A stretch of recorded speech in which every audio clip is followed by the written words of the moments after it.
your priority is patrol. It's uniform patrol. They're the first responders. They answer the calls from the the elderly woman that lives out in the middle of nowhere that somebody's knocking on the door. She don't know who it is. Maybe they're trying to break in. She shouldn't have to wait 45 minutes for a deputy to show up and help her.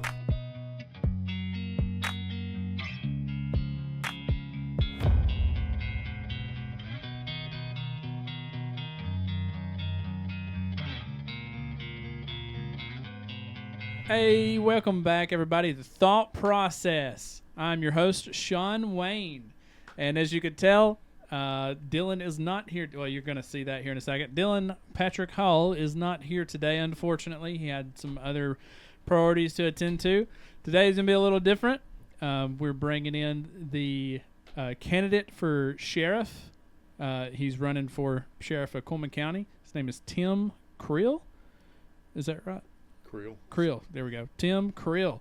And I also got Kirk Hayden on the podcast again with me today. Thank you for having me. Yes, sir. Thank you. So, yeah. Shawn Wayne? Shawn Wayne. Shawn Wayne. Close enough. Yeah, my dad wanted to name me John Wayne after the cowboy. I like but it. My mom wouldn't let him, so she was like, well, Shawn's in. Shawn. So. Yeah, I like it. Yes. Podcaster, John Wayne. Yeah, Shawn there Ryan, we go. I wish they Wayne. would have named me John Wayne. It'd been like an iconic little. I think we're onto something here. Could be Shawn John Wayne. Hey. Actually, Wayne is my middle name. There you go. Everybody kind of knows, but my name is Shawn Wayne Glenn, but I just use Shawn Wayne as a sort of stage name, I guess you'd say. But Stage name. I like it. there we go. Yeah. So you're running for sheriff of Cullman County. Yes, sir. That's great. I wish I knew more. Don't jump into that field. I wish. I knew Well, it's more. a good thing probably that you're not into that field. Yeah. On the other side. Yeah, 100%. I try to stay on a good path here. But yeah, that's why I got old Kirk Hayden on here. He kind of, Yeah, so if I can, I mentioned to you about Tim Creel running for sheriff, and he was interested getting his message out there why he would be the best candidate. And I personally know Tim we deployed to Iraq together from 2007, 2008 in Charlie Company, 167, 4th Alabama. Right here in Cullman. Right here in Cullman, Alabama. And when I found out he was running, super excited. I don't know a better dude for the job. And from talking to a lot of law enforcement officers that have deployed with us and some that haven't, they agree as well. And, running for sheriff, you got the politic part of it, which I know you're not big on, which is why I haven't seen a lot on you out there other than, posted you're running for sheriff. So unfortunately, you got to play some games, maybe. I wouldn't call it games. That's a bad choice of words.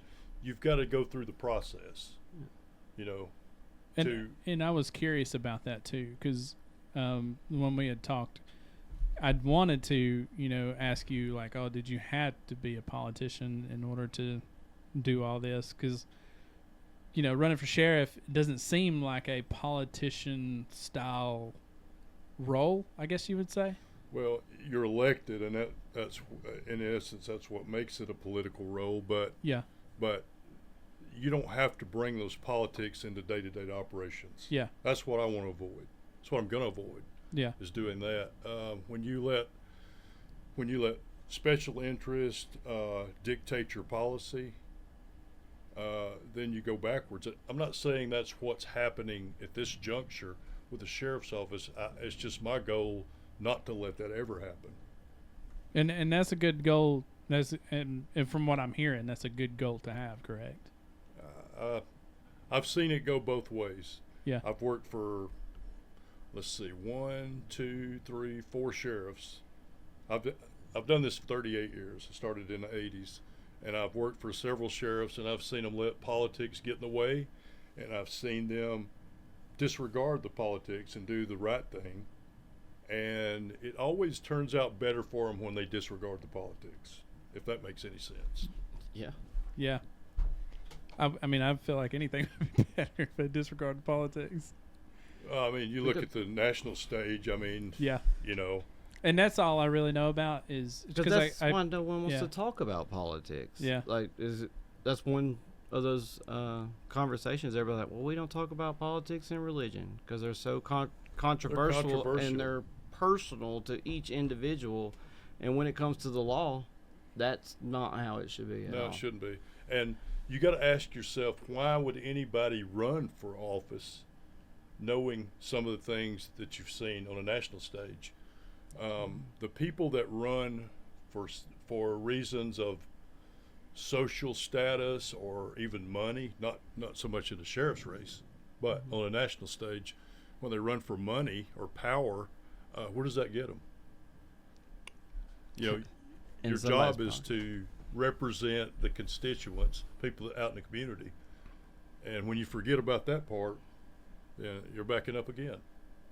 And I think the big thing is, you know, what we want out of any election, what you and I and so many other soldiers sailors, airmen, whatever, Marines, have fought for over the years is that right to vote and to put the right person in the job to represent the people. Yeah, your vote matters. It does. And I'm sorry, you're gonna have to blot that out. You're good. I'm sorry, I do these brain things that just I lose it, man. So can I ask you a question? And it has nothing to do with running, but it does have some sort of deal with it. What was your thoughts on? And I can imagine, but what is your thoughts on the Hansville the whole deal in the Hanceville Police Department? Initially, We see things on social media, yeah, and it can go down a rabbit hole. You know what I mean? There's Well, people saying stuff left and right, and initially stuff like you that. don't want to believe what you're hearing. Yeah, Because the media can skew things now. They can spin it one way, they can spin it another. So I started digging, and I've got sources. I won't name them, but I've got sources that know about everything that went on down there, pretty much. And yeah, it was true. And the problem I have is it was allowed to go on for so long without any kind of check, without any kind of somebody stepping in and saying, hey, this is wrong, we got to do something. That's the problem I had with it. It just went on so long, yeah, and it was inevitable.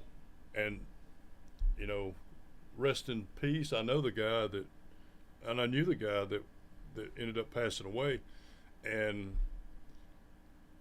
there was a history there of stuff that I can't get into now. yeah.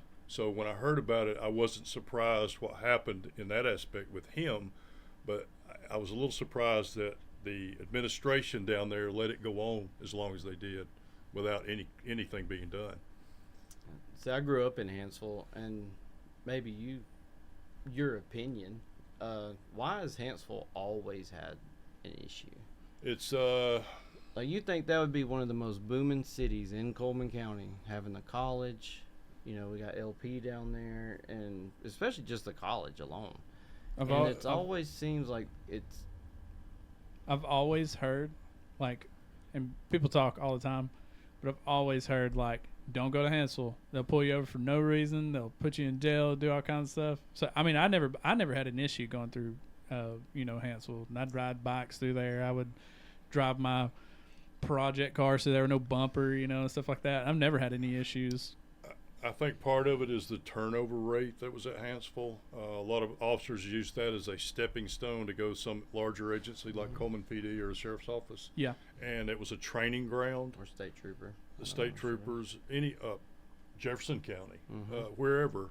And the problem is when you use an agency, when an agency is structured as a training ground, and there's really, it's hard to offer a young officer a full career that they want at an agency that size, then you're going to have some issues. I'm not saying that's what happened in this case. There was guys that had been worked at other places that ended up in Hansville when this happened. I think it was, just to be honest, a lack of integrity on certain people. Absolutely. The ones obviously that were involved, I don't know all the details, but integrity problem. And the big issue is, how do you fix that? When public trust is lost on law enforcement, how do you really go back and fix that? It's going to take a while, and it's a burden for the sheriff's office now, because they have to cover the calls for service down there. And if there's an accident, even on like one of the city streets, the sheriff's office policy now is you don't write an accident report. Mm-hmm. You wait for a state trooper to get there, and the state is also having problems, because Cullman County's allotted 12 troopers to work Cullman County, and right now there was 6, and I think there's 5 now. Wow. So you have an accident out in the county, on a county road, or in Hansville, Hansville proper. Sometimes you're waiting an hour, 2, 3 hours for an accident report. But back to that, I think that's the huge issue. And Shawn, I know you've seen it on, we're younger, obviously, so our Younger social than me. media thread Yes, is. I'm very integrated in social You look media. the same though, honestly, as you did in 2007. I Me look and the Jeremiah same. were talking about that. Really? Yeah. I got this though. You just always looked old, I guess. Yeah. But it's how the citizens view the police department, and really when something like this happens, like it's a cannot happen. No. Like Well, it just gives so much more, especially prior to this last administration, like cops already had a bad rap enough, and it's hard to do the job anyway. And then when idiots mess this up like they did, when you have something like this, it drives a deeper wedge, and some of the public starts thinking, well, it's us against the cops. And that's further from nothing could be further from the truth. The cops and the deputies that work out here, they're part of the community too. Like I was telling one of you guys, the criminal element makes up a small percentage of the population, and then you got everybody else. We can't be us against them. We can't have that us against them mentality. And I know I've heard, like, in being in social media and stuff like that, you hear all kinds of stuff, and you hear that side, and it's a very small side of stuff, but you hear stuff like that along the lines you said, it was also us against the cops, or they're always messing with me and stuff like that. In my personal experience, have never, and I'll just be quite honest with you, used to be pretty reckless on a motorcycle. And I've never had any issues where I felt like I was against cops. I've had cops pull me over. Dude, I was, walking wheelies through Cullman, and they pull me over, and I'm like, hey, man, you just need to settle down. It's Slow pretty down. wild. And I was like, yeah, I know. I'm sorry. I won't do it again. And they would just let me go. And there are very good cops out there. And, There and stuff. is. And they're For just the most out part, there most doing of their them job. are. Yeah. It's just, it's that spotlight. the spotlight, the media spotlight. Yeah. Things are going around. We're lucky that we live in a place that, the administration typically backs our officers, our deputies. We've got, it's not perfect, but we've got one of the better systems. And Cullman County is actually in a good position in funding. I looked at the stats on it, and Cullman County's in the 64th percentile of funding throughout the state for law enforcement. Well, for sheriff's offices, in other words, we're 64% better off funding-wise than sheriff's office than most sheriff's offices in the state. We're in that 64th percentile. So it's not really the funding that I'm concerned with. It's more how that funds is being used and how the personnel is deployed. We need to see there needs to be more uniform guys out there, first responder type. You need to see deputies in the communities more, and that'll cut down on the when you have a call for service, the response times are, they need to be cut down, and that's not like an overnight thing, but you can work on that and improve it a lot. It is, because I've seen messages out there, it took this long for so-and-so to get here when X happened. And, it's everybody's wanting to beat up the police, but... Well, you've got 700 square miles in the county, roughly. Wow. Not counting, a little more, like 700 and some change. And you got the police department that covers city limits. Well, now, the sheriff's office and the police department is only 2 agencies in the whole county. other than the state troopers, and they were out, they worked traffic. And we're down 50% of that. Yeah, 50% of those. So you may have 4 or 5 deputies working, but look how far they got to go to answer calls, and the calls get backed up. So you may have 2 calls ahead of this other one that might take an hour and a half to get these 2 cleared up while you can go do that other one. And in some cases, like a domestic violence call or what we call a bad call, you want to send 2 people at least, and it's hard to do that. So yeah, and that would be awesome. Have more people out, or have more uniforms out, and like you said, to cut down on that stuff. So I left in 2009 from the sheriff's office to go back in the military full time, and we had less people then, but more deputies on patrol. Does that make any sense? It doesn't. I mean, I'm not bashing this administration that's in here now. I just don't understand how the resources are being allocated, really. So, say that one more time. So when I left in 2009, we had more people catching calls, but we had less people working there. What do you think's so you said allocation and distribution, I guess, of services and people. What do you see as an issue? And if you're elected as sheriff, what do you see changing? What would you like? This is change? outside looking in because I don't have all the numbers in front of me yet. But I would definitely look at how your certified deputies are allocated as far as their duties. I know that we have certified deputies here that are not assigned to work either cases like investigation cases, drug cases, or out on patrol working. You have to be certified in Alabama to make an arrest, to work patrol, and all that.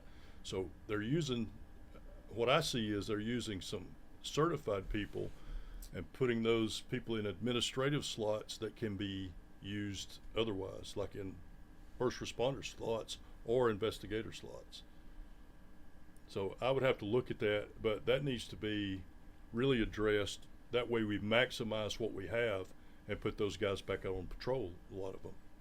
And so you're saying more certified street officers are being more put, for layman's terms that maybe I understand better, like an admin role as opposed to street? Right. The patrolling? office guys. Okay. Basically, when they should be out catching calls, because especially if you don't have enough. Now, if you got a full complement of patrol guys and you want to go out here and do some side projects that's maybe public relations, for instance, as long as you got the staffing to cover what's going on in the county, I don't have a problem with that, because that's community outreach and all that. But you got to prioritize that staffing so they can be out on the street, basically. Is that your day one prior?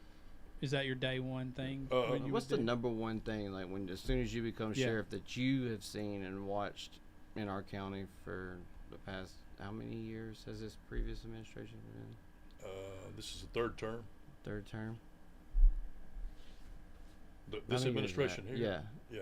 Third term. Which He's in the third term. Sheriff term's 4 years. Okay. Oh, yeah. So, wow. The sheriff now is in his third term. Day one, makes no sense to go in there with a hatchet and say, okay, we're cutting this, we're doing this, doing that. You have to do an informed assessment for, I would say, a couple of months, maybe 3. But you have to look at everything, how it's working, who's where, what are they doing, what the response times are, what are our, and what are our biggest calls and when are they happening. Typically, law enforcement has a set schedule. The sheriff's office here runs that, where you're 2 days, you're off 2, and you work the weekend, every other weekend. And that's fine if you got the staffing to do that, but they have the tool down there on the computer-aided dispatch to where you can do crime forecasting. So you don't necessarily have to have like 8 guys on this shift, 8 guys on this shift, 8 guys on this shift, and 8 guys on this shift. You can move those pieces around to more target the problem areas when the crime's happening, and you can forecast those crimes based on historical data from your computer-aided dispatch. And I could imagine that gets rough on the officers' families as well. Like when you're just cookie cuttering it, like, hey. If that's the case, Well, I'm not saying I know what's going on, but if, you know, administrators, efficiency helps out. We discussed earlier, you know, police officers and first responders are under so much stress every day. They deal with the worst things that happen on a day-to-day. They're always seeing someone's worst day. yeah, And they got to go home to their family and switch that off and have their best day with their family, day in and day out. So the efficiency of running a department and meeting the needs of the people at the same time, because serving is a sacrifice, and that's always going to be there. It's not going to be perfect. no, it's not going to be perfect. But you got to work a little smarter instead of harder. Exactly. And And I really wanted to get to you and ask you. I'm sorry if I keep, you know, Go ahead. but the drug issue in Cullman, and from my understanding from the previous officers, that there's not a drug unit anymore. it's not a drug investigative unit, city or county. I've talked to the police chief about this, and he tells me that there's not a drug unit. I don't know why. I don't know why. I'll find out why if I'm elected. But I can tell you, you know, a deputy or an officer can go out and make a traffic stop and get narcotics. But a lot of times that's as far as it goes. You know, those people get arrested, go to jail, and they're back out on bond, and then they're back doing the same thing. To work narcotics correctly takes a lot of resources. It takes experience, and it's like there's a lot of layers to a narcotics organization. You have to have the time, the resources, and experience to peel back those layers. And a lot of times it takes working with partners like the state, the feds, even the police department. I worked in a unit, it was called Cullman Narcotics Enforcement Team. It was the city and county joint unit, and we did a lot of stuff. We had a mutual friend that was in there. No. And it worked well. I think there was some controversy, what I heard, I don't know this to be true, there was some controversy on maybe who was in charge and who wasn't in charge. And maybe that's why it went away. I'm not sure. I'll find out. But I have, again, spoken to some people that are willing to revisit that unit and maybe put it back together or a semblance of thereof. Awesome.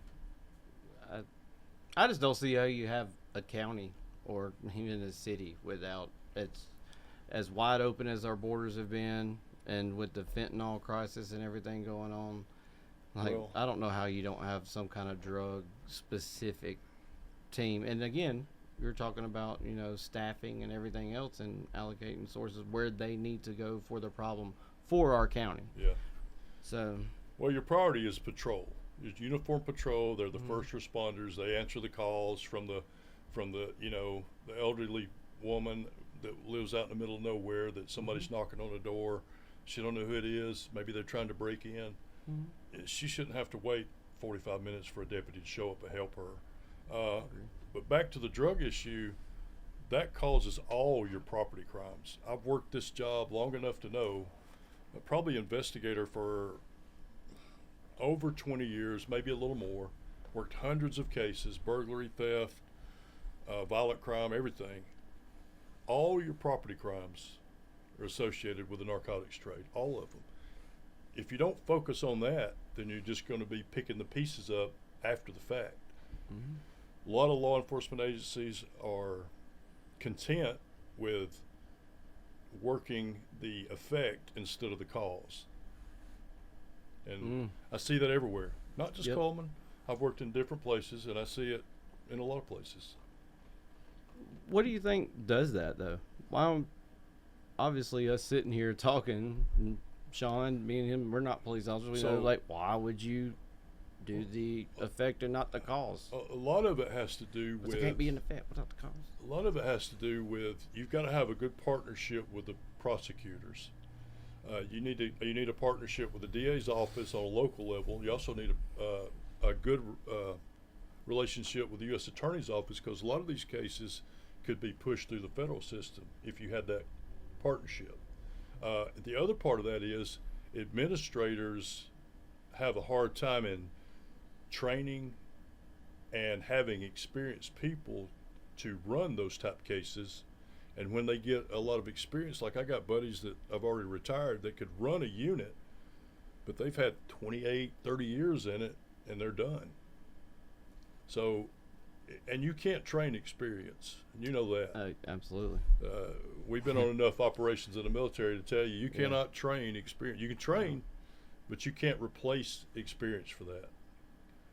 So what about in the department?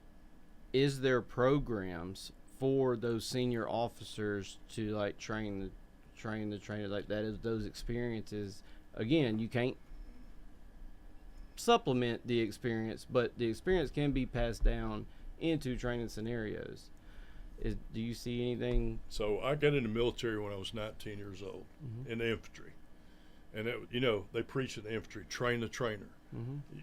You're supposed to, once you make team leader, you're supposed to train the private 2 levels above you to take your spot. That should be the mentality of law enforcement. I've seen it a little bit, but typically what happens is, this is just observation over 30 some odd years. I know what you're going to say. You have people that could train other people below them, but they get so wrapped up in their day-to-day that with everything going on, I think this is a society thing. So pretty much it's, I don't want to train the guy to know my job because I'm afraid he's going to take it. Sometimes that's the case. And I don't want him to outshine me or be better. And sometimes that's the case, unfortunately. And that's poor leadership. We can't, it's poor leadership. We can't have that and be successful. That needs to be instilled in law enforcement, train the trainer. That military mentality in that aspect. And there's leadership stuff that they teach you all through the NCO levels that you go to that help you in the civilian side, especially law enforcement. You got to take care of your people, number one. I'm not saying the sheriff now is not taking care of his people, but I know I can. Knowing you and your leadership, just give you, I know personally, from anybody that's listening to this that knows me, I could vouch for Tim as a leader in a combat role, and there's plenty others that can too. Going back real quick though to, you mentioned having a relationship with the prosecutors.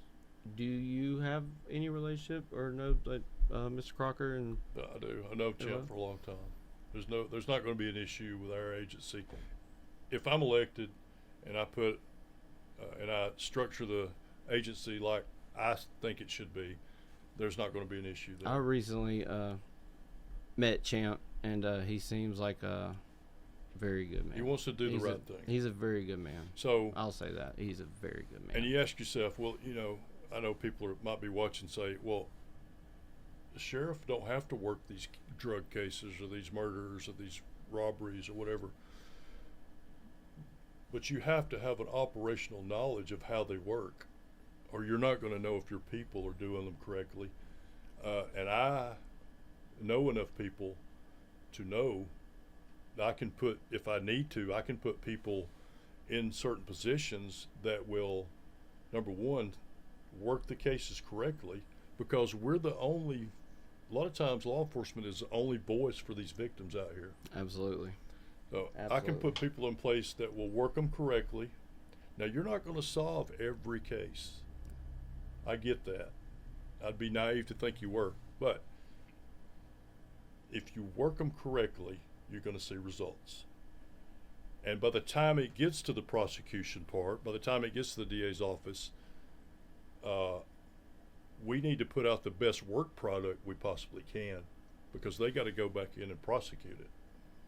And again, that affects victims, and that's what we're about. Quality of life is the reason why law enforcement exists. You need those competent people in those positions to build the case correctly so that when it does get to the desk of the prosecutor, they could do their jobs. Exactly. Everybody at the lowest level needs to do their jobs and pass it on up, and accountability needs to be there. We need to be, it's a big machine and we're just a cog in it.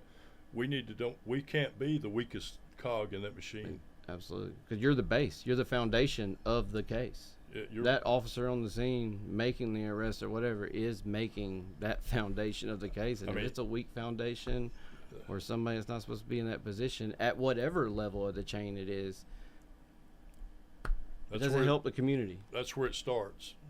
Yes, it does.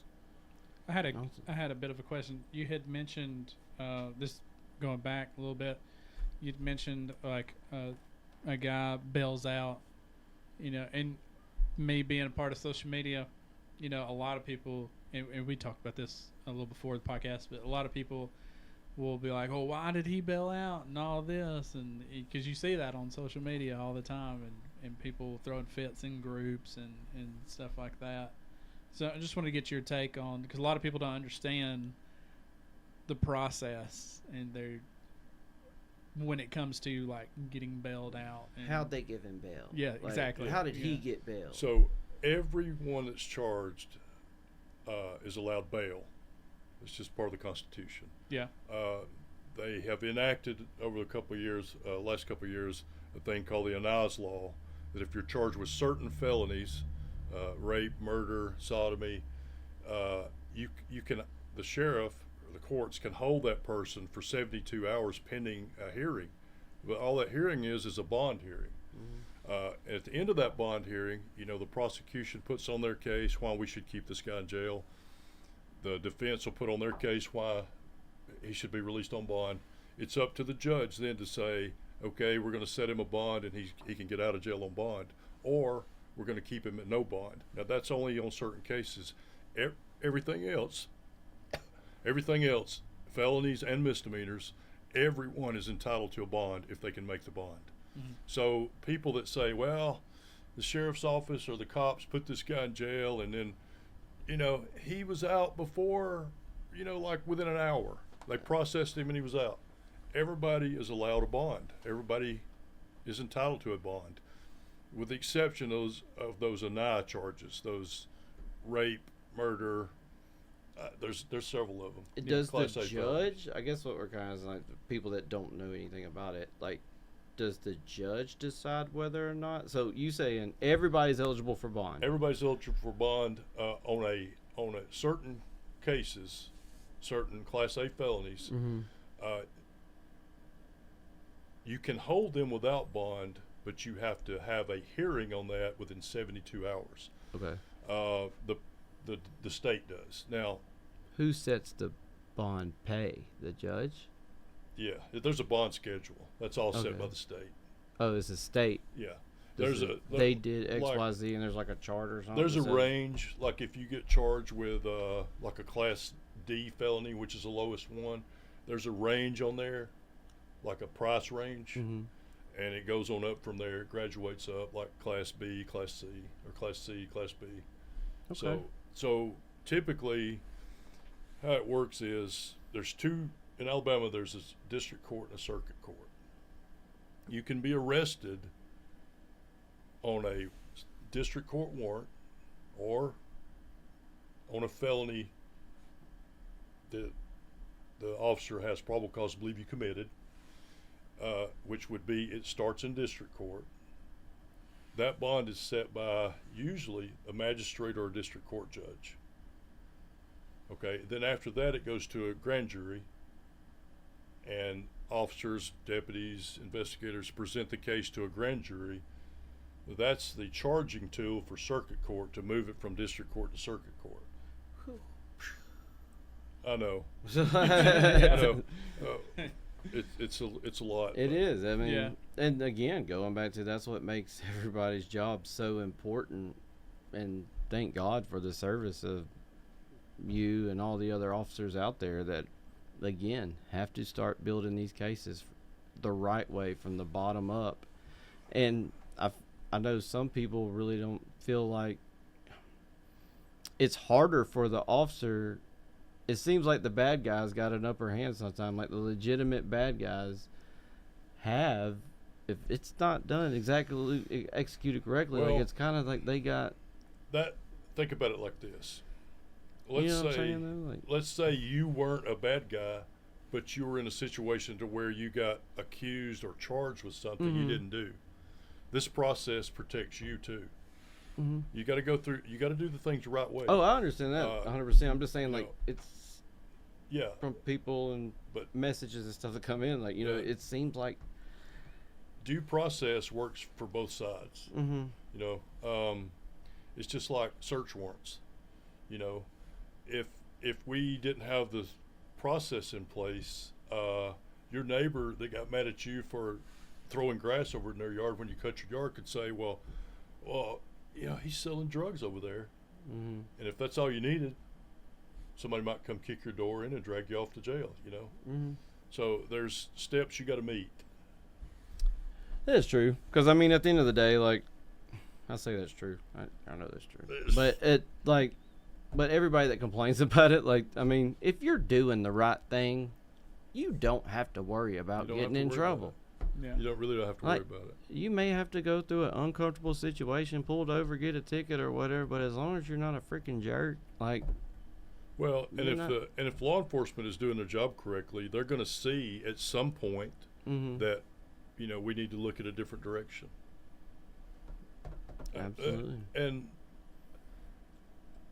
the reason I think it's important for a sheriff to know this is to know which direction his people are going in. Not to make them go in a certain direction, but to know if they're going in the right direction. Yeah. I'm glad you mentioned sheriff again. Shawn, don't you think, like, a lot of the people that have had questions or whatever, a lot of people don't understand actually what a sheriff's duties and responsibilities are. Yeah. I was going to ask, what do you think the most common misconceptions for sheriffs are? Misconceptions would be that there's no oversight on a sheriff because he's elected. We work for the people. That's our oversight. I've heard that. We've heard that.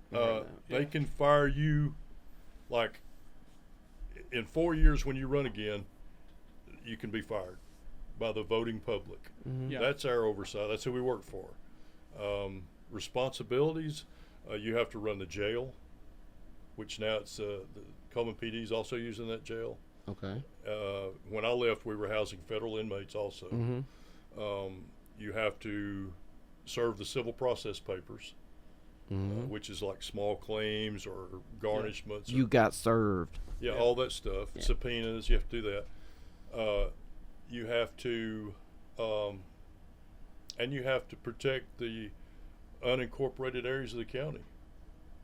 You know, calls for service, that stuff, patrol, that stuff, So- investigate crimes.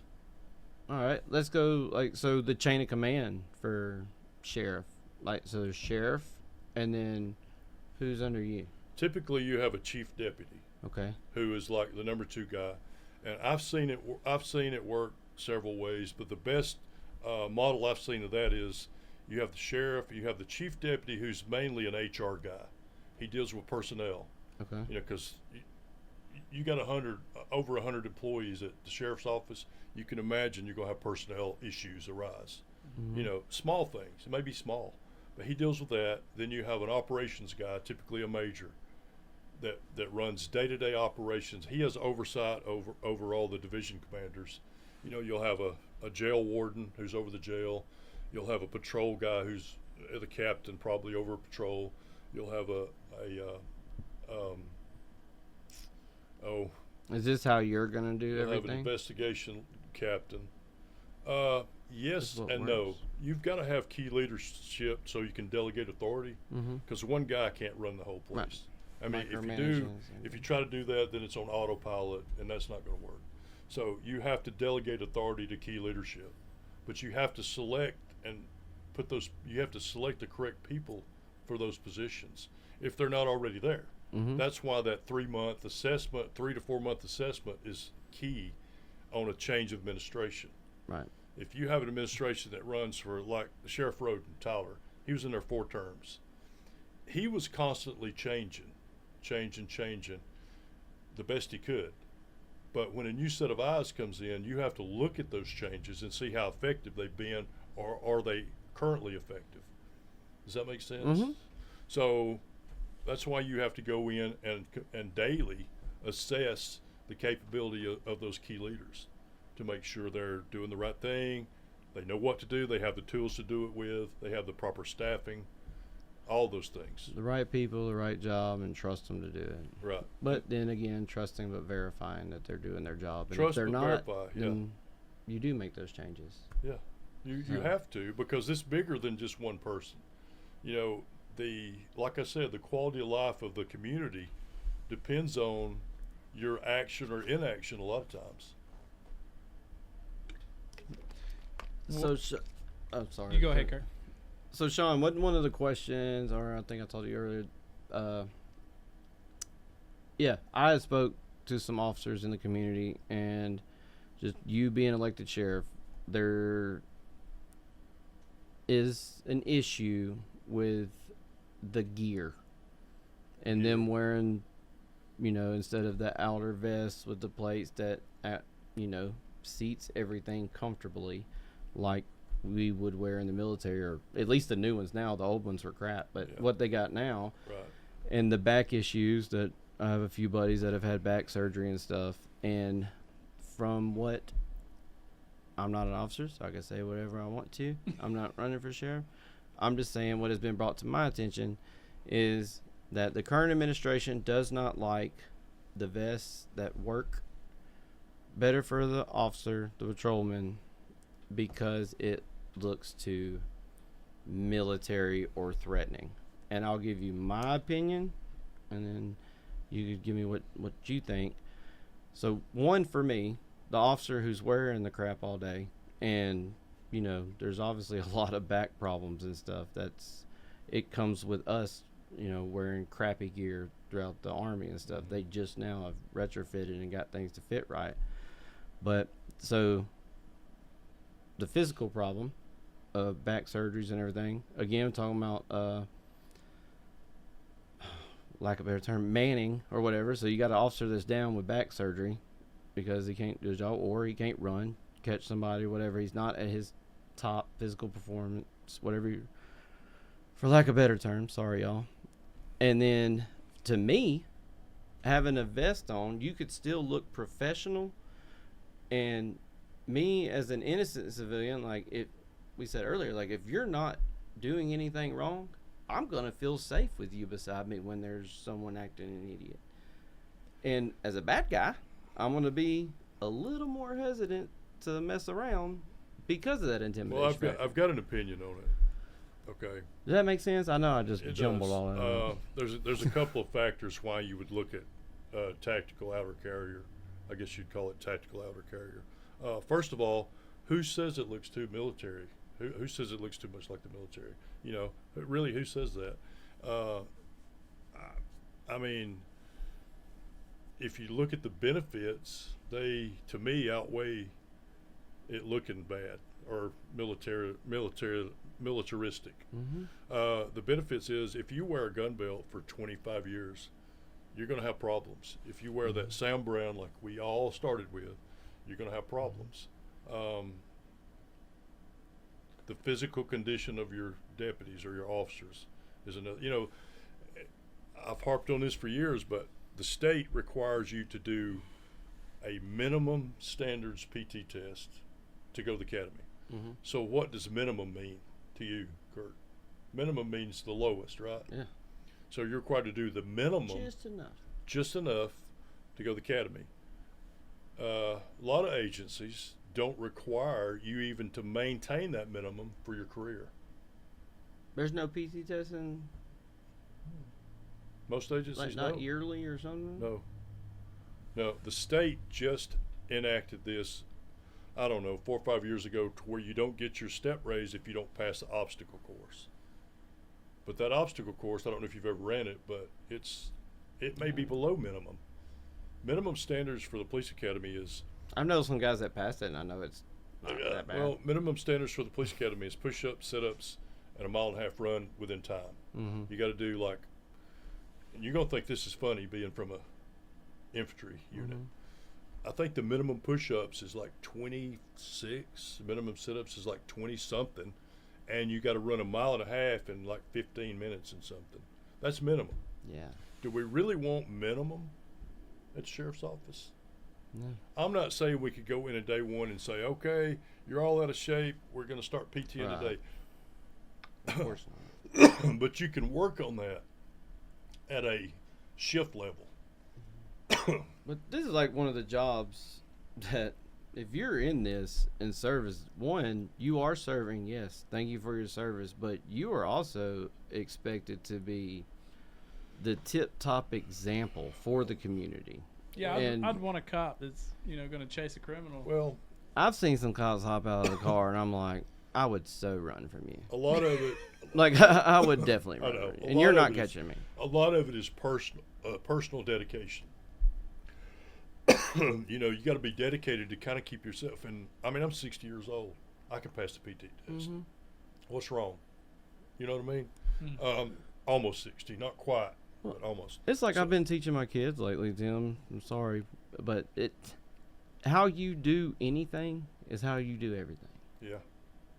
And Well, if you're bare minimum, and then you're probably bare minimum and not making that foundation of paperwork right, and not getting after it, and not going after, because there are bad guys out there, and I know there's officers that are proactive, and there's some that just take their calls, and that's fine, 100% fine. But in today's age and the crime rate spiking all around us, and we see all these active shooter events, and from some intel things I got, there's some big threats on the horizon. are we ready that- for those threats? Right. It's kind of like insurance. You hope you never need car insurance, but once you get rear-ended in your new truck, you hope that guy's got insurance or you've got insurance. Have pride and the leadership, have pride in what you do, and know in that decision making process as an officer who may have to take a life, or most of the time it's just saving them or preventing lives being taken. Does your leadership have your back, and will that's a you big- back me up? That's a big question. You got to look at it like, as a leader, you got to look at it like you can't automatically assume the worst from your officers. Mhm. I've worked complaints when I was a patrol lieutenant here in Cullman County. I've worked complaints of the public, this officer did this, this, and this. And when you tell them, well, I'm going to investigate it, I'm going to look at the body cam or whatever, most of the time, I don't want to file a complaint anymore. So you Mhm. can't assume the worst. Of course, you got to look into stuff. In the public, sometimes there is legitimate complaints. Mm-hmm. You have to look into them, but you can't assume the worst from your guys. Absolutely. Trust but verify. Yeah, Exactly. there you go. Trust, but that's good. I like that. That's really good. Picked a couple things up over the years. Yeah. I know Shawn John Wayne's got some questions. Oh yeah, I got like a little. Sorry, list we'll just here. get going on you, buddy. Let's see here. How do you balance discipline and compassion in law enforcement? Internally or Yeah, internally. okay, you have to have standards, of course, Mhm.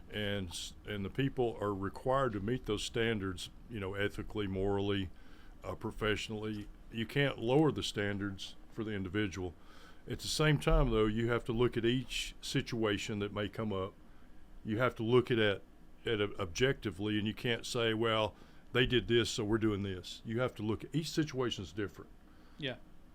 You have to have compassion. At the same time, though, you have to be able to have the backbone to say, well, you should have known better. This is bad. You've got to be able to discipline. Mm-hmm. But it has to be measured, and it has to be informative. You have to be informed.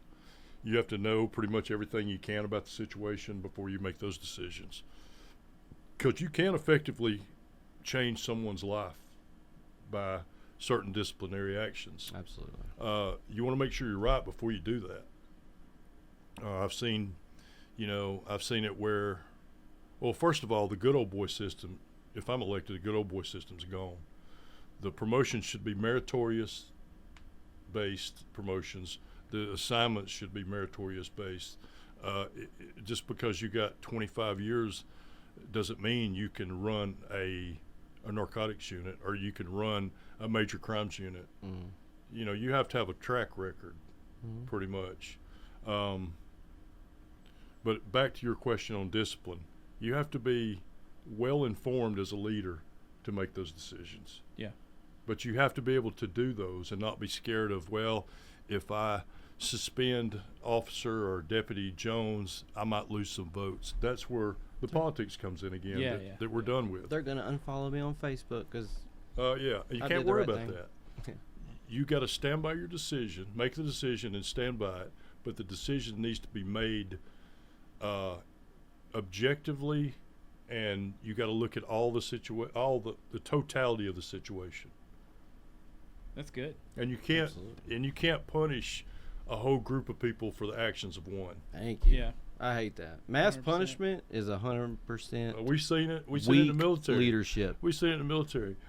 Real quick story. We're at the range one day, and the 240 gunners forgot their spare barrels, and the whole platoon was out in 100-degree heat doing push-ups and squat thrusts and everything else. They smoked all of us because those guys, well, the team leaders should have been on it. You know, Yep. they should have made sure they had their stuff.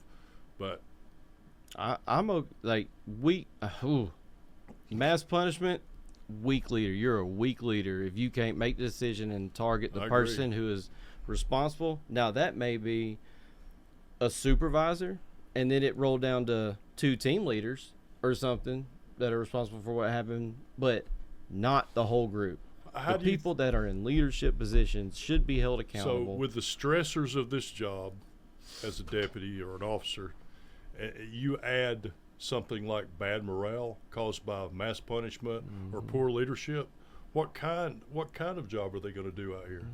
But then you, like I said, you lose the trust of those officers and anybody in our life, our families. Like, you just punish. Imagine just going home and your son didn't do something, so you just punish your wife, daughter, and everybody else. Like, You lock the y'all dog should have did it for him. Yeah, you lock the dog out of the house. Don't feed him. Yeah. I mean, come on. Yeah. Mass punishment. He's right. Mass punishment never works. Weak leadership. I could see that. Kirk, Garbage. if you were sheriff for a day, Mm. what would you do day one? I didn't know I was going to be asked questions. I was just curious. If I was sheriff for a day, what would I do day one? I don't really know what a sheriff can do. Maybe that was a little bit of a hard question. Okay, well, Kind of a loaded what's question. yeah, It what- really was. What's big on me, and from talking to officers in this community, and knowing family members, friends, and everything, something has to be done about the drugs in this county. It's getting out of hand. It's a complicated issue. The right people need to be in the right place with the experience that know how to do it. I don't know how to do it. It's a complicated Yeah. issue. I've worked narcotics along with major crimes for years and years, and it's a complicated issue, but you have to put forth the most effort you can in it because it's causing, like I said, Everything. all the rest of the stuff. Like, our county's not a bad county where we just have a bunch of riffraff No. and idiots running around. It's a substance abuse problem, and I've seen it through my family. I've seen it through my friends. So yeah, I do know a little bit about drugs and how they work. You know, there's drugs, that there's a need, there's a mental problem or something's not happy with their life for whatever reason. Maybe that's the economy, maybe that's a job, family, whatever. And then there's a supplier, there's a dealer, and they just be maybe going through the same things. But as you go up the chain, there's someone up there making a lot of money bringing this stuff into our communities. And when you get to the money, that's what hurts these organizations because Absolutely. that's why they operate, is for the money. It's a multi-billion-dollar operation, Yep. you know, and we're the United States is the biggest consumer of it. So you get to their money, but you can't get to their money unless you put the resources together that know how to do that and let them work it.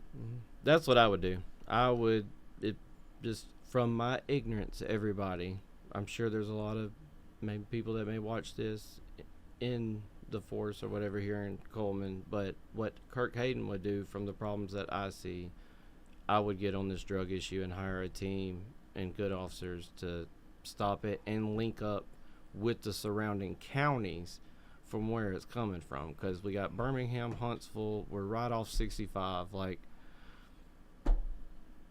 you know, it's coming from outside. That's what I would do. Drugs. Hit it hard. It's a very complicated issue. It really is. And I can't sit, I wouldn't sit here, I would be lying if I sat here and said, well, if I'm your sheriff, I'm going to stop the drugs. You can't stop the drugs. You can lessen the impact of drugs. We were at war with Afghanistan for 20 years, and they were still the number one producer of heroin in the world until fentanyl took over, which that's coming from China through Mexico now. So. We can make an impact on it, though. Yes. It's got to be multifaceted approach to it. And what I say by that, I mean, you got to have drug investigations going on, state and federal partnerships. You got to have drug awareness classes. We used to teach some of those Kids at Sheriff's Office. Me and Matt Gentry and a couple more people have taught some of those classes, like meth awareness. You got to have that. You got to have you got a partnership with some of the rehab places. Bradford down there in Warrior. There's a lot of there's a lot around here. You got to build that coalition basically to fight this problem. But now, Cullman is not a bad place, and there's a lot of places worse than Cullman County. Absolutely. I grew up in Birmingham. I tell everybody that. If you look at the stats, Cullman used to be, for years, by the way, Cullman used to be the most safest place in the United States of America to raise a child. It used to be top 10 for I can't remember, I think it was like 30 years or something like that. And we're only dipping below top 10. We're not far up behind top 10, but we're only dipping below top 10 because a lot of other places became a little safer. And was that because of the theft? And the theft links to drugs, and then maybe physical. The point is, we can always. So you ask what the responsibilities of the sheriff are. Well, every day that a sheriff goes into work, and I'll be there every day. A lot of hours. Every sheriff that goes in there should think every day, how can I make it better? How can I make this better? How can I make it better for my people so they'll feel confident in their job? How can I make it better for the public? It changes. That just sparked some. What about, I don't see a lot in our county, and sorry, Shawn, if I don't know what we're at on time. You're good. Getting the community involved. Because the officers can only do so much. Yeah. But it's up to the community to get the reporting people and calling and speaking out. It has to be a community effort. And part of that is, and I'll do this, and we were trying to do this years ago, but all the community meetings, Neighborhood Watch, and all the other community meetings, there needs to be a representative. There will be a representative from the sheriff's office at those meetings, because who better knows what's going on in the communities than the community? But it needs to be a two-way street. What I mean by that is, you hear their concerns, but then the next time you come back, here's what we're doing about it at the sheriff's office. We're not just listening and saying, oh yeah, okay, all right, see you later, thanks for the hot dog. We're going to come back and say, this is what we're doing. Is it in the sheriff's realm of working with the prosecutors, to somehow, we're talking about drugs right now, to make it harder? Is that a state thing? The offenses, a steeper punishment, I guess? No, we don't the sheriffs don't dictate basically the punishment for the crime is set by legislation. Okay.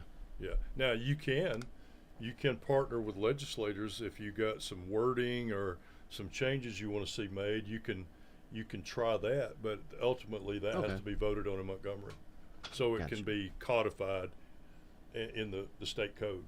Gotcha. But I don't think it's not necessarily the punishment it's supply and demand.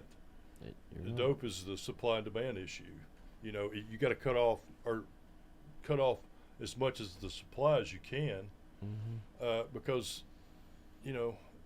without the supply, what happens to the demand side? It lessens also. And then start, like getting with the churches around this community, like what, Cullman's in the Guinness Book of World Records or something for most churches per square mile. Yeah. Like the sheriff's office start partnering with churches and stuff and find out what it is that everybody's trying to escape from reality from. What is it that about their life that they hate? And I know in the society we live in, it is what it is. We all see it. I've talked to, throughout the years, I've tried to talk to people that were ready to talk to me, people that I've arrested, sent to prison or whatever. And instead of asking them, why did you break in this house, or why did you steal this car, or why did you shoot your neighbor, what made you go down this road? Mm-hmm. What made you try meth first time, or try whatever they did? Mm-hmm. A lot of that is escape from reality. They just couldn't take it anymore. So part of the drug problem, as far on a user level, is a mental health issue. Absolutely. I mean, and we just don't. We're not putting enough resources into that aspect of it either. And reaching the kids in the schools and stuff. Like, I know everybody thought like the DARE program was a joke and stuff, like when we went or stuff, but you know what? I knew what the dangers of drugs were and stuff, and now the fentanyl issue is just insane. And speaking of the fentanyl, these people that, and it comes in like candy looking these things. people that are meth addicts, the last time I checked, methamphetamine had a 97% recidivism rate. If you come off of meth, there's a 90% chance that you're going to go back and do it again. Mm-hmm. So you have meth addicts that are now getting meth with fentanyl in it. They don't know what's in there, and they're dropping. Mm-hmm. I've known 5 people over the past 4 years I went to school with and or grew up with that have done the same. Either they came off, got clean, and went back and tried doing maybe the same dose or something. I don't know what it was. It was a relapse though. But now there's fentanyl in it. Yeah. My little cousin was one. Yeah, you don't know what you're getting. And You don't. taking pills. They had a pill addiction. They go and try to buy a Loratab or methadone, whatever it was, and it's fentanyl. Yeah. And You don't know what dead. you're getting. That's so And scary. just the awareness of you can't even do drugs anymore. You can't do safe drugs unless you go to the doctor. Golly. And then I wonder about the Just- doctor safe drugs, Yeah. Yeah. I recently had like a knee, an ACL surgery, and they give me like, I can't remember what it was, like oxycodone or something like Ooh. that, and it's I took like 3, and I was like, I don't like the way this that's feels. some high-powered opioid. Yeah, I was like, I don't like the way it like makes me feel, because it was like I'd just be sitting there and it felt like I'd like want to fall asleep. It was weird. Well, that's the way the VA used to experiment. They would give you, here, take this. This will make you feel better. And you walk around like a zombie for a couple of days, and you think, I don't really need this. Yep. Yeah, that's so scary. It is. So- It sucks. And the pill farm and doctors, which Alabama, I feel like, has cut down on a lot of it. I know there's still a couple in Walker County. I feel like I couldn't function correctly, so I Yeah. just started taking So, ibuprofen. so Shawn, what do you see? You live at Holly Pond, right? Yeah. What are you hearing from the community as far as their concerns, if any? You may not hear anything much from Holly Pond. Pretty quiet community. Yeah, it's Holly Pond.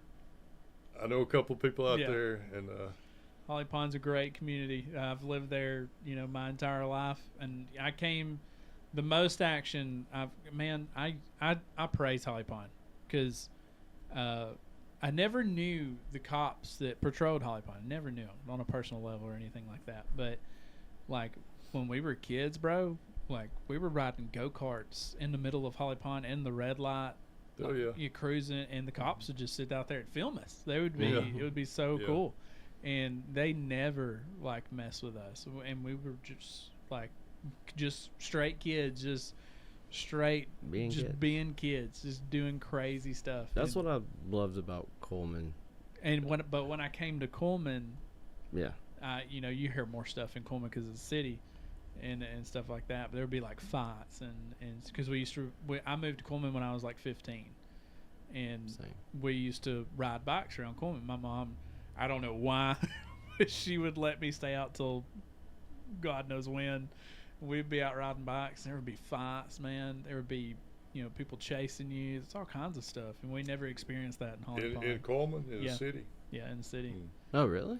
Yeah, but it wasn't anything like crazy. It was just like a bunch of teenagers being Yeah. teenagers Yeah. and stuff like that. So It's a lot different than when I moved up here. Go ahead. yeah, you live. What part of Cullman do you live in? So I grew up in Birmingham. in Birmingham, Yeah. and when I was 15, I moved to Hanceville, Yeah. and totally different scene because I grew up in Eastlake, Center Point, Mhm. Chalkville area, Mhm. and then I moved up here, and it was Different. it was So what like do you hear? Mayberry to me. You still live in. What do you hear in your? So now I live. I just moved right outside the goal line to Eva, but all my children have gone to Vinemont. Yeah. We're Vinemont, and the only issues I've seen, Tim, is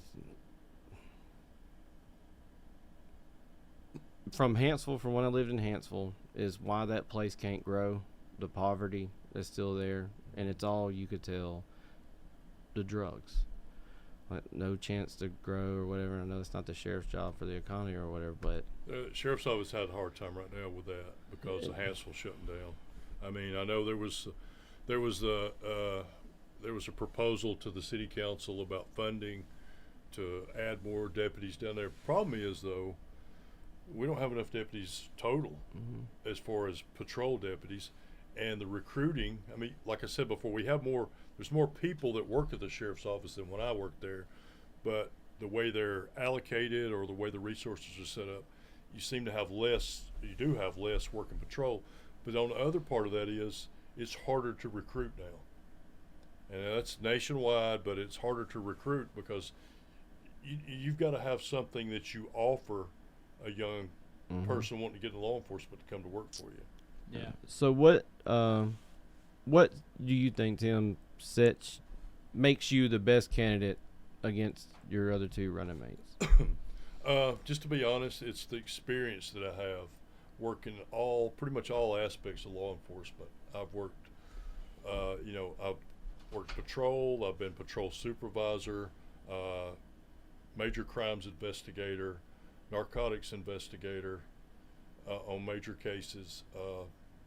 Everything from car theft to homicides, to all of it.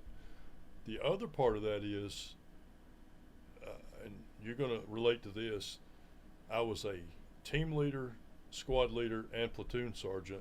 I had to deal with all kinds of situations, personalities, capabilities, problems. I had to recognize, hey, you may be strong on this, but you're not as strong on this. I'm going to put you over here doing this. You have to recognize that as a leader and use it In a most stressful environment. in a most life or death environment. Yes. So I have utmost respect for. I don't know one of the guys. I don't know the Kevin I Everett. can't remember his name. But let me say something about Chad Whaley real quick. I've known Chad a long time. Nothing I will ever say bad about Chad Whaley. We were on the TAC team together. We've done entries together on search warrants. I've never worked with him because he was always when I worked patrol. I don't know what he did. Maybe he was in the school. When he went to SRO, school resource, he did that for several years. I never actually worked with him. I didn't work with him in any kind of investigative capacity. But I worked with him on the team, the tactical unit, and we did stuff. I'll never say anything bad about him.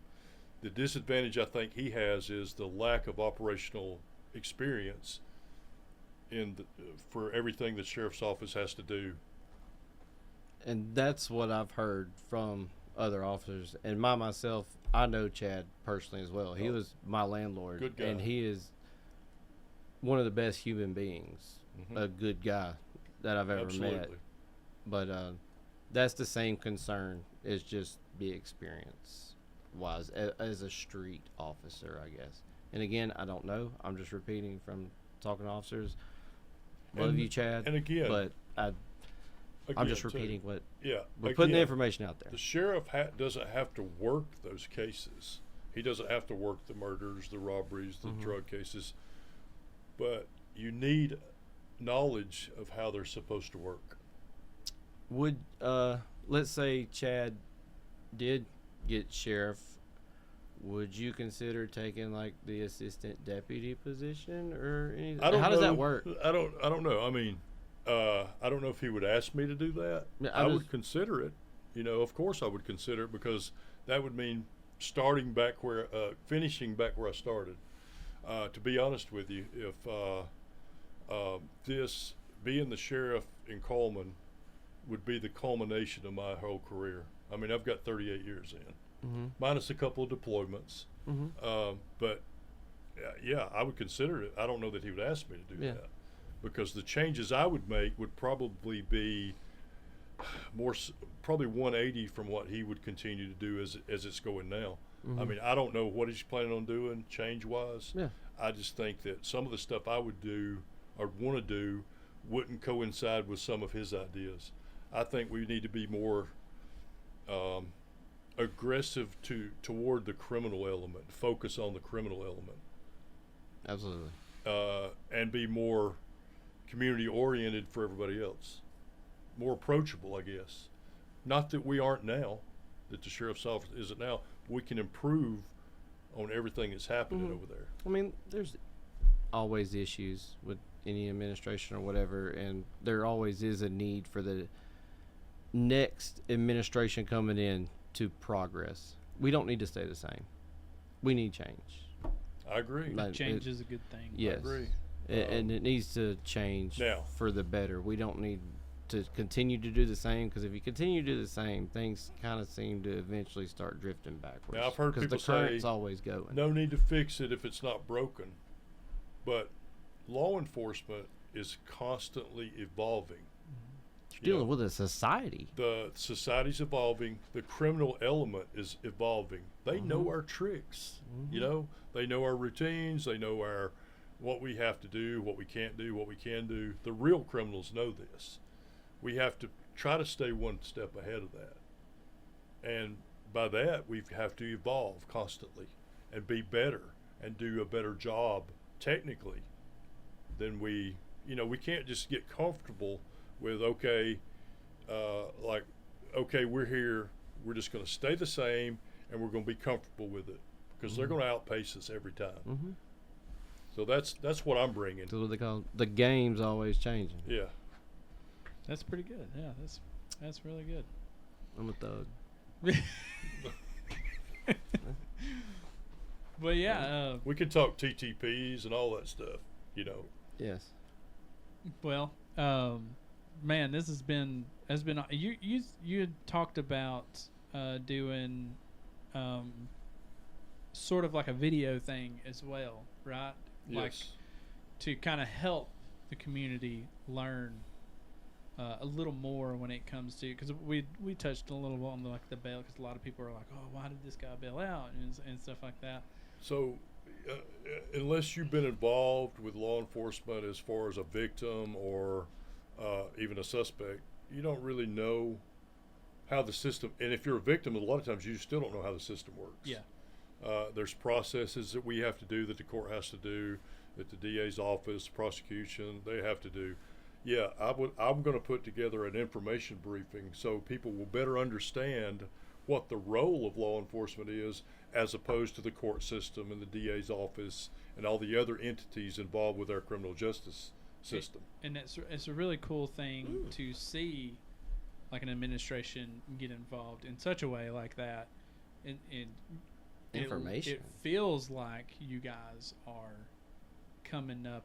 How do you say this? Coming Like up with to the the- times. yeah, coming with the with times, community. yeah. Like, Well, You're engaging it is. more. It's a with better the way to community. connect with the community. Yes, exactly. And I And- think the community would appreciate that a lot more, especially these days, because you like got the people we're outlets. supposed to trust are actually teaching and informing us on what they actually do, 100%, instead yeah. of us just seeing the bad stuff on social Because social media. Social media is big right Let's- now. And It's Let's huge. look at It's also everything. transparency in an agency. If your guys are doing something wrong and you find out, procedural or whatever, everybody's got cameras, and now most law enforcement wear body cameras and they got car cameras. Now there's certain times when you can't be completely transparent when you got a major investigation going on. Yeah. You can't risk operational security for that transparency.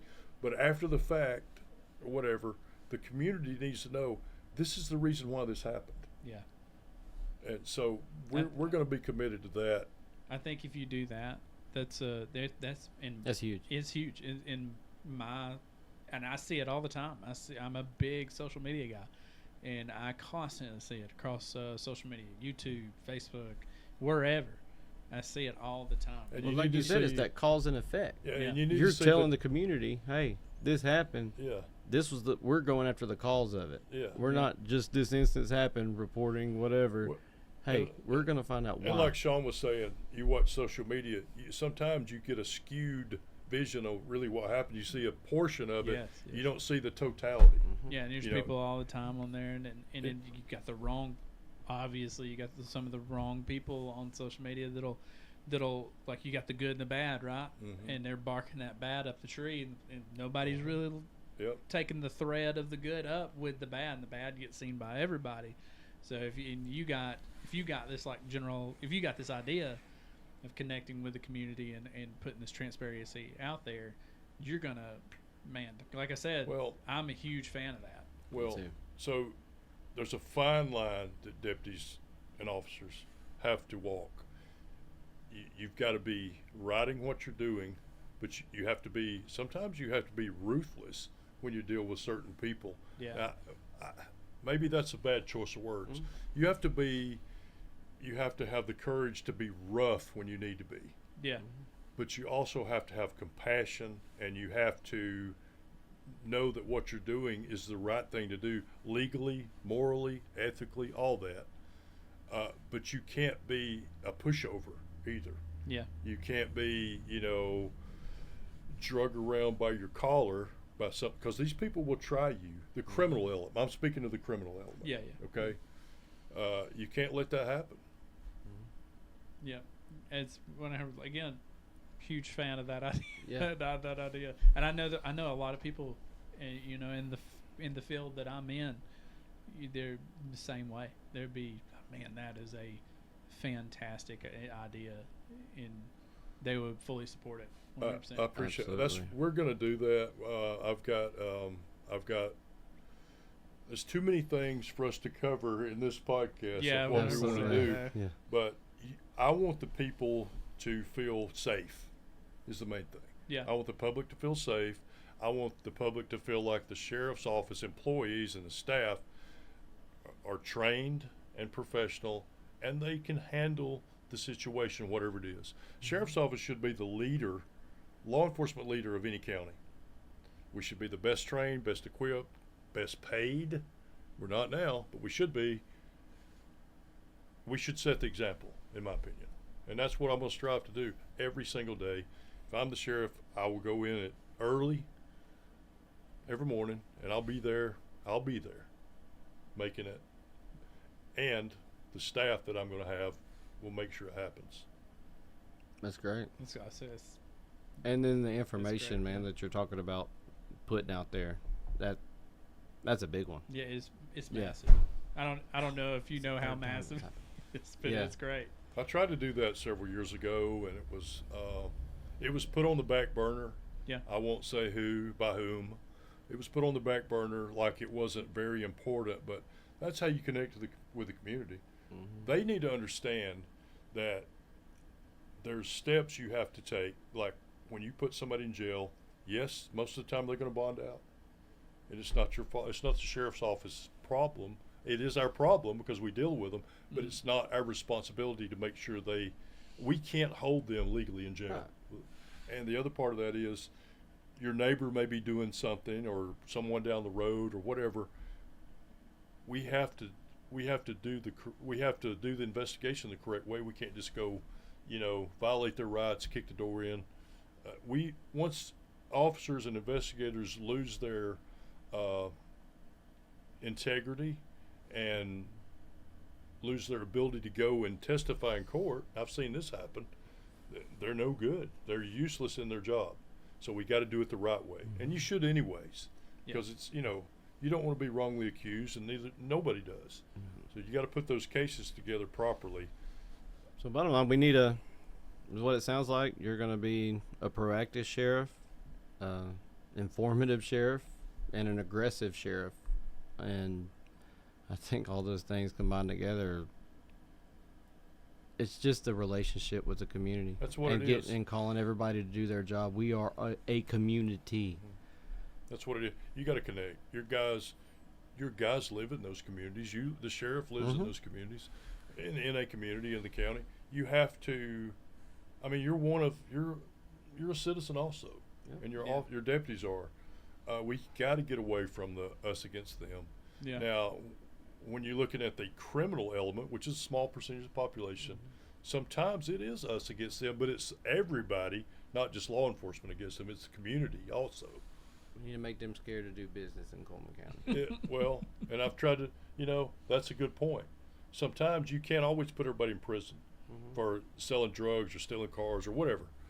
But if you make it uncomfortable for them to operate here, sometimes that's the next best thing. Absolutely. Yeah, 100%.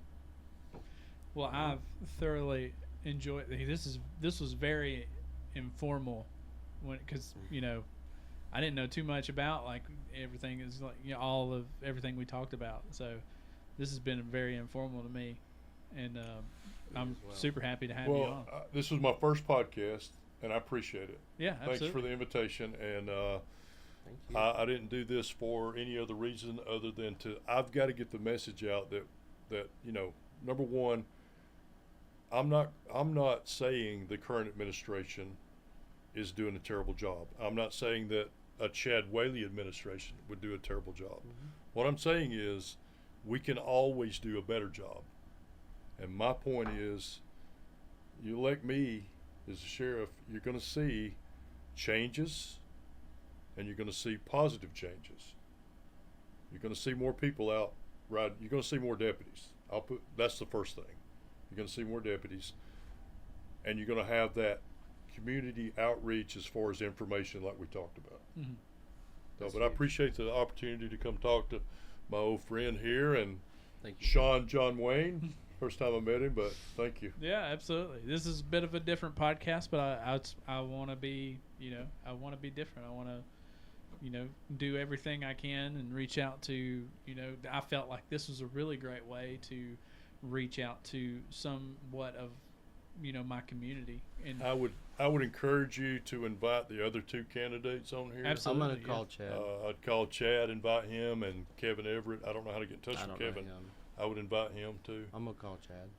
Yeah, absolutely. I would not mind having them all at all. Because I'm sure there's going to be forums where all three of us are going to be talking back and forth anyways. Yeah. Last time I ran in 13, I had Chamber of Commerce and other places that we had to go speak, that we got to go speak. So Yeah. also, we're planning a kickoff rally sometime in September, and we're going to have more videos coming out on Facebook, so just be watching for that. Yeah, absolutely. Thank you for again. coming, Tim. Yeah, Appreciate you. anything you want linked, I'll link in the description below, and we can that way people can reach you. Is there anything you want linked or anything you want to shout out? You can check my Facebook out, Tim Creel for Sheriff. Yep. Go in there, what is that they say? Follow, follow, respond. I'm not. Subscribe. That's YouTube. Yeah, that's YouTube. Subscribe, whatever. We're gonna kick off an Instagram here. We're working on some content for that. We're gonna kick off probably a I don't know if we're gonna do TikTok. We'll probably do YouTube. I'm your media You can guy talk right to here, buddy. Shawn about all that. He can get you set up. with all He that. knows how to do it. I know Shawn John Wayne. Not only is he a cowboy, but he knows how to do any kind of technical thing. Look. You can't see the studio from there, but Shout out Hood Rink Inc. I don't know Hood Rat anything what's Inc. going on. You got lights everywhere and stuff. It's great. Thank you for Yoder's Talk Yep. for they sponsored me. They let me use their studio, and they're very gracious letting me use their studio. But yeah, shout out to Yoder's Talk. They just crossed over 129,000 subscribers, so they're moving on up there. Yeah. They're moving. But That's good. But yeah, they're all about servant leadership and stuff like that. So shout them out. They're pretty I awesome. wonder if any of them want to be deputies. Oh, on the Gutters Talk. Yeah, yeah. Like, I mean, yeah. I don't know. I'd want at one time. I'd wanted to be a police officer. I wanted to at one time, and then my mom had got real sick, and so there was a lot of stuff going on. And actually my mother's boyfriend, his son, is actually a Cullman County police officer right now. Jathan, he's a really good dude, and me and him were side by side. We wanted to do all that good stuff, so he ended up completing it, and at the time my mom had passed away, so there was a lot of stuff going on, so I didn't actually pursue that sort of career, and it worked out for me because I ended up pursuing a career that I love this career that I'm doing now. And Well, you do good at it, apparently. Yeah. Looks like you do. yeah, thank you. I mean, a And lot I of, want, I would love to be a deputy. Once I get things on the I right feel like track. Kirk would be a good Yeah. deputy. how many push-ups can you do? At least 100. Probably like 60. 60. You used to. I've seen you do at least 60 or 70. Seen you do that. I'm 37 now, not 19, Tim. Yeah, I know. Hey, I well, was when you 19 grow then. up like me, you can do. I could run for sheriff. Yeah, I appreciate it. Hey, thank Shawn. you Yeah, so much, absolutely. Tim. Thank you, Kirk. Yeah, brother. Thank you guys for being on. This is Thought Process. I think it's episode. I don't know what episode it is. It'll be in the description. I'll see you guys in the next one. Check it out on YouTube, right? Peace. Yes, Thanks. sir. All right. Thank you. Thank you. Awesome.